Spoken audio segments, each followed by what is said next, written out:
یہ کہانی مستقبل کے سال 2053 کی ہے، جہاں جنگ کے بعد جرائم میں شدید اضافہ ہو جاتا ہے اور جیلیں بھر جاتی ہیں۔ اس مسئلے کے حل کے لیے حکومت ایک انتہائی سخت اور ظالمانہ قانون متعارف کرواتی ہے جسے ڈبہ بحالی پروگرام کا نام دیا جاتا ہے۔ اس پروگرام کے تحت قیدیوں کو دو میں سے ایک راستہ چننا ہوتا ہے، یا تو وہ فوراً موت کو گلے لگا لیں یا پھر اپنی پوری سزا لوہے کے ایک چھوٹے سے بند ڈبے کے اندر گزاریں۔ ان قیدیوں کو کھانا اور پانی صرف ان عام شہریوں کی مرضی سے ملتا ہے جن کے خلاف انہوں نے جرم کیا ہوتا ہے۔ اگر کوئی قیدی بھاگنے کی کوشش کرے تو اسے فوراً مار دیا جاتا ہے۔ اس نظام کے تحت ایک ڈبے میں بند فرانسیسی خاتون شدید زخموں اور بھوک پیاس سے تنگ آ کر اپنی زندگی کا خاتمہ کر لیتی ہے۔ پھر کہانی ایک دوسری قیدی عورت کے گرد گھومتی ہے جسے قیدی نمبر 13 کا نام دیا جاتا ہے۔ اسے 7 سال کی سزا سنائی گئی ہے اور اسے آسٹریلیا کے ایک ساحل پر رکھے گئے ڈبے میں بند کر دیا جاتا ہے۔ ڈبے کے اندر ایک سکرین پر اسے اس کے حقوق اور قوانین بتائے جاتے ہیں۔ وہ خود کو بے قصور کہتی ہے، چیختی چلاتی ہے، لیکن کوئی اس کی فریاد سننے والا نہیں ہوتا۔ ڈبے میں تنہائی کی وجہ سے وہ آہستہ آہستہ اپنا ذہنی توازن کھونے لگتی ہے۔ کچھ وقت بعد ایک 16 سالہ لڑکی اس کے ڈبے کے پاس آتی ہے۔ وہ اسے سیاسی قیدی سمجھ کر پانی اور کھانے کی گولیاں دیتی ہے۔ وہ لڑکی اسے مشہور ادیب کی محبت کی کہانی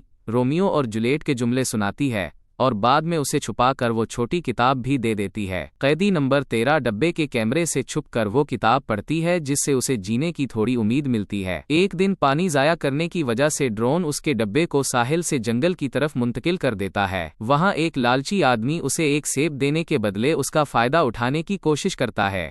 اسی دوران ایک نگران ڈرون اس آدمی کو گولی مار دیتا ہے، جس سے وہ آدمی تو مر جاتا ہے لیکن گولی کا ایک ٹکڑا عورت کی ٹانگ میں لگ جاتا ہے۔ اس قانون کی خلاف ورزی پر سزا کے طور پر ڈبے کے اندر 7 دن تک تیز روشنی اور اونچی گھنٹی بجائی جاتی ہے تاکہ وہ سو نہ سکے۔ اس شدید ذہنی اذیت کے دوران اسے طرح طرح کے وہم اور خیالات آنے لگتے ہیں۔